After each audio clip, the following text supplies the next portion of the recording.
Тайырбек Дүйшекевич, анан кийин Нуржан Карманбековна. Мени, урматтуу депутаттар, мени көңүл алып койгула. Мына тизме боюнча 11.05 участканы алдым. 11.05 Бишкек шаарындагы. Ормонбекова Венера Садырбековна, ошо аял киши менен мен учурашып калдым. Байтик Батыр, дом 6, квартира 12. Дом 6, квартира 12, живет она там. Мына ошол эле участкада, ошол эле квартирада Сапаралиева Мирзат Сүйүндиковна, Байтик Батыр, дом 6, квартира 12. Мына бир квартира, ал эч ким жашабайт, Ормонбекова Венерадан башкасы. Ошо киши айтты мага. Карала дагы Усенова Джамиля Усеновна, город Бишкек, Байтик Батыра, дом 6, квартира 12. Опять же на эту квартиру сажают. Следующий. Комова Мария Геннадьевна, город Бишкек, Байтик Батыра, квартира 6, дом 12. Ой, дом 6, квартира 12. Опять же в эту квартиру сажают. Комова Татьяна Николаевна, Бишкек шары, Байтик Батыры, дом 6, квартира 12. Опять же в эту квартиру сажают. Эми ойлогула, урматтуу депутаттар. Бунда ошогон канча деген факттар бар деп биз билбейбиз. Буну мен кокусунан эле учурашып калып, байкап, кече биз изилдөп аныктадык. Мына тизме. Кийин анан фальсификация деп сүйлөбөгүлө.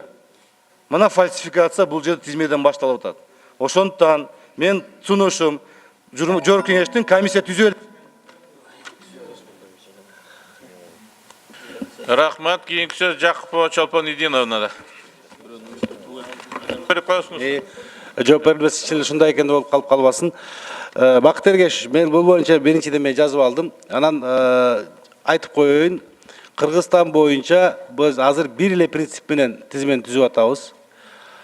Кайсы жаран акыркы жолу ID картасын кайсы адреске алган болсо, кайсы адрес көрсөтүп алган болсо, ошол жерде гана жайгаштырылат базалык тизмеде. Эгерде ал турмушка чыгып, анан кийинки жерде пропискасы болбосо, ал төркүндөрүндө кала берет. Ал эми Байтик Батыр 6 боюнча мен азыр жазып алдым. Экинчиден, тизмени түзүү принциптери боюнча мен да тааныштырганга чакырам. Мен мамлекеттик каттоо кызматында тизме түзүүнүн ГИСАРдын буга чейин ата журт фракциясы келип көрүп кеткен. Башка фракцияларда келиңиздер. Жакын арада ачык айкындык болуш үчүн геоинформационный система адрес регистра деген бизде система бар. Ошону барып көрүп келип кетиңиздер. Убагында гана убактысын айтып койсоңуздар, биз ошого презентацияга даяр болобуз. Шайлоого катышкан жалаң эле Жогорку Кеңештин депутаттары эмес, шайлоого катышат турган деги эле партиянын өкүлдөрүнө биз ушуну көрсөтүп, принциптерин ачык айкын прессанын катышуусу менен айтып бергенге даярбыз. 10 секунд. Рахмат. Мен сизге факт айттым. Бул каалайбыз бул факт. Ана мен айттым баягы, азыр булда Тайырбек Дүйшекевич макул болду. Биз барабыз сизге, Өнүгүү прогресс фракциясы, мына 5-күнү барабыз. Ана чынакы эгерде таза шайлоо болуш үчүн комиссия түзүп коелу Жогорку Кеңештин депутаттарына. Эң жакшы болот. Борбордук шайлоо комиссиясына дагы жакшы болот, тиги ГРСке дагы жакшы болот. Ошон үчүн булдан качпаш керек. Рахмат.